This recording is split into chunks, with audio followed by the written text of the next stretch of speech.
એક શનિવારે નાનકડો છોકરો શાળાએથી ઘરે આવ્યો અને તેણે પોતાના પપ્પાને કહ્યું કે મારા શિક્ષકે અમને ઘરકામમાં એક કામ સોંપ્યું છે.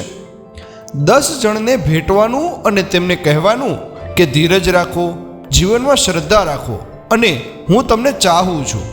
તેના પિતાએ કહ્યું, કંઈ વાંધો નહીં, હું કાલે તને મોલમાં લઈ જઈશ, ત્યાં તું આ કામ પતાવી શકીશ.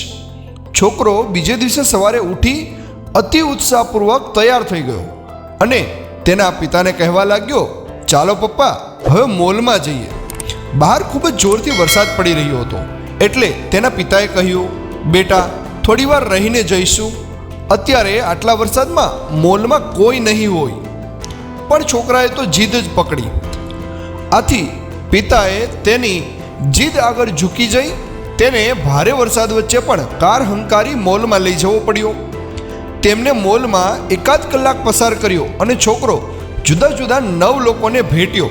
હવે તેના પિતાએ કહ્યું, બેટા, વરસાદ ઘણો વધી ગયો છે, આપણે અહીંયા ફસાઈ જઈએ એ પહેલાં ચાલ ઘરે પહોંચી જઈએ. છોકરો તેના 10 જણાને ભેટવાનો લક્ષ્યાંક પૂરો ન થતાં થોડો ઉદાસ થઈ ગયો. પણ આખરે તેણે પિતાની વાત માની અને તેઓ ઘરે પાછા ફરવા કારમાં બેઠા.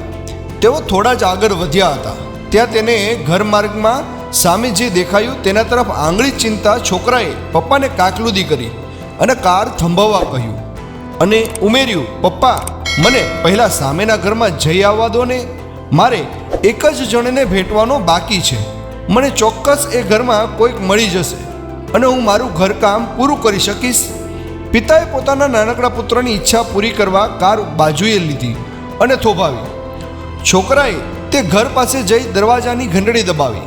થોડીવાર પછી એક મહિલાએ બારણું ખોલ્યું. તે ખૂબ જ ઉદાસ દેખાતી હતી. છોકરાને જોઈ તેને થોડી નવાઈ લાગી. તેને પ્રેમથી પૂછ્યું, બેટા, તારે કોનું કામ છે? આંખોમાં ચમક અને ચહેરા પર મોટા સ્મિત સાથે એ નાનકડા છોકરાએ કહ્યું, મારા શિક્ષકે અમને 10 જણને ભેટવા કહ્યું છે અને તેમને એમ પણ જણાવવા કહ્યું છે કે ધીરજ રાખો, જીવનમાં શ્રદ્ધા રાખો અને હું તમને ચાહું છું. હું 9 જણાને ભેટી ચૂક્યો છું, હવે બસ એક જ જણને ભેટવાનું બાકી છે. શું હું તમને ભેટી શકું અને મારા શિક્ષકનો સંદેશો પાઠવી શકું છું? તે મહિલા નાનકડા છોકરાને ભેટી પડી અને ચોધાર આંસુએ રડવા માંડી. આ જોતા છોકરાના પિતા ત્યાં પાસે આવી ગયા અને તેમણે મહિલાને પૂછ્યું કે શું તમને કોઈ સમસ્યા છે? મહિલાએ પોતાની જાતને સંભાળી લીધી. પિતા પુત્રને ઘરની અંદર આવવા આમંત્રણ આપ્યું. તેમણે ચા પાઈ અને પછી કહ્યું, મારા પતિનું થોડા સમય પહેલાં જ મૃત્યુ થયું છે અને હું એ પછી સાવ એકલી પડી ગઈ છું. આજે તો હદ થઈ ગઈ. સવારથી મને થતું હતું કે બસ હવે મારે પણ મારા જીવનનો અંત આણી દેવો જોઈએ. થોડીવાર પહેલાં મેં ખુરશી લીધી, તેના પર ચડી હું પંખે લટકી મારો જીવ આપવાની જ તૈયારીમાં હતી ત્યાં દરવાજે ઘંટડી વાગી.